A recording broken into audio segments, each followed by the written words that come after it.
10 मई 2026 है, दिन है संडे का। ईरान और अमेरिका के बीच में अभी कोई भी समझौता नहीं हुआ है और यदि ईरान अमेरिका की जो शर्तें हैं उनको नहीं मानता तो अमेरिका ने साफ कह दिया है कि वो एक बार फिर से ये जो युद्ध है वो शुरू कर देगा। इस बीच जो स्टेट ऑफ हॉर्मूज है वहाँ जो तनाव है बहुत ज़्यादा बढ़ा हुआ है।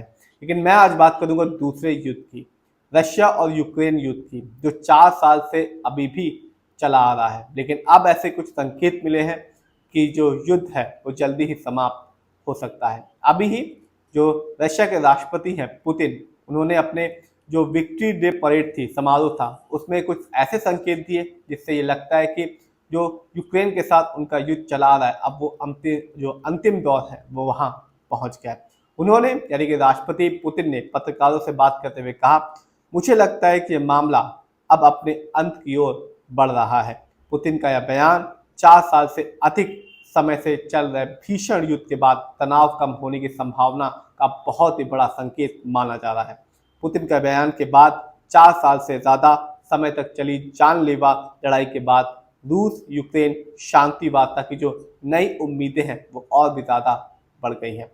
मॉस्को में रूस की विजय दिवस समारोह में बोलते हुए जो पुतिन है उन्होंने कहा, मुझे लगता है कि यह मामला अब अपने अंत की ओर बढ़ रहा है।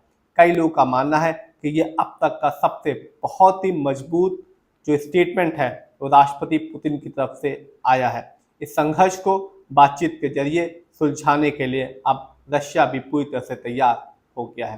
तो अब ऐसा लगता है कि जो युद्ध चल रहा था 4 साल से रशिया और यूक्रेन के बीच, अब वो अपनी अंतिम दौर में पहुंच गया है। यानी कि बातचीत के जरिए ये दोनों ही कंट्री इस युद्ध को समाप्त करने की ओर बढ़ रही है। कहा जा रहा है कि इसके पीछे जो राष्ट्रपति ट्रंप हैं उनका भी बहुत बड़ा रोल है। वो हमेशा लगातार संपर्क में रहे और चाहते थे कि ये जो युद्ध है वो रुक जाए। और अब ऐसा लग रहा है कि जो राष्ट्रपति पुतिन है वो जो जेलेंस्की है उनसे बात करने के लिए तैयार हो गए हैं और आने वाले दिनों में पता चलेगा कि जो वार्ता है वो कहाँ होगी।